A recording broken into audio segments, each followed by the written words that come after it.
Stewart, global energy economist at Cornerstone Macro. Thanks for your time tonight.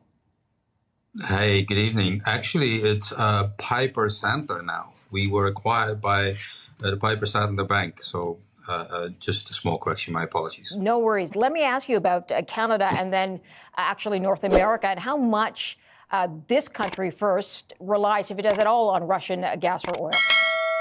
No, I mean, to be really, really crass, right? And I feel for your guest that you had on just now.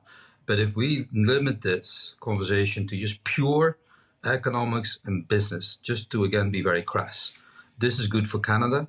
This is good for America. Both Canada and America have a lot of oil.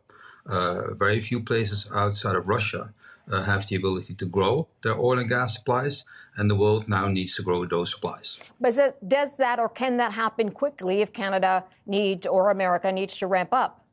I think Canada now is a better argument for getting passage of the XL pipeline, right? It won't happen quickly, but that's why we have strategic petroleum reserves. And the Europeans have strategic petroleum reserves. But you now, as an industry and as a national decision-making apparatus, have to count on the supplies from Russia becoming tainted. We will see what sanctions get leveled. We will see whether President Putin chooses to use energy exports as a weapon. Because what you saw in the oil market today was that the flow of oil and the flow of gas from Russia is still going. That's why when prices initially spiked, they came down again. And now relatively unchanged in the high 90s because the Russian oil for now is flowing. If that were to stop to any degree, then the world has a problem. Let me ask you about what else, if anything, we rely on Russia for. Oh, several things, because so we have oil, we have gas, we have oil products, especially diesel and gas oil. We then have from Belarus potash, which you in Canada know an awful lot about. We will have eventually to worry about the grain harvest in Ukraine.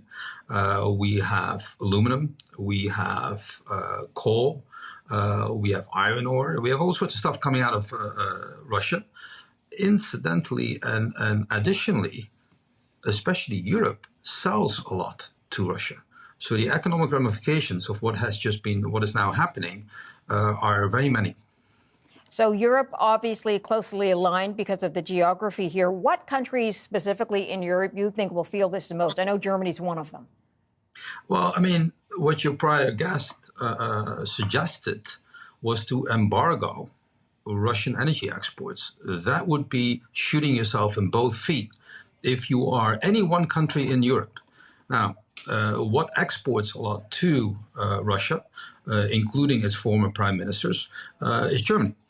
And who buys in Moscow an awful lot of German advanced, very expensive cars that would be the Russian elite. France has a habit of selling an awful lot of stuff to Russia, but also lending to Russia. One reason why you don't want to turf the Russians out of SWIFT is because your own banks will go belly up, right? So there is more than meets the eye in the relationships, in terms of relationships with Russia, even after all the sanctions that have been put in place since 2014. Expand for me, please, about SWIFT, because it seems to be held back, as you mentioned, because it's a complicated system that could also impact other financial institutions. Can you give me a for example? It's not that complicated, right? It is literally the network that all commercial banks and all commercial financial institutions use to do business.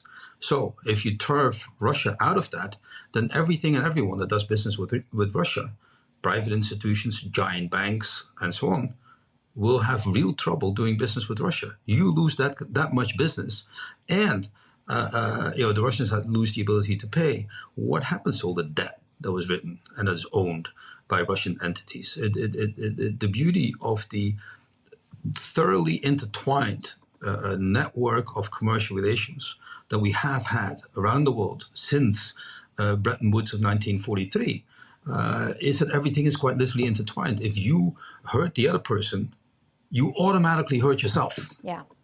That's international trade. Let me ask you one more thing, and that is, if we know what Russia gives to the world, what does Russia rely on, and where do they get it?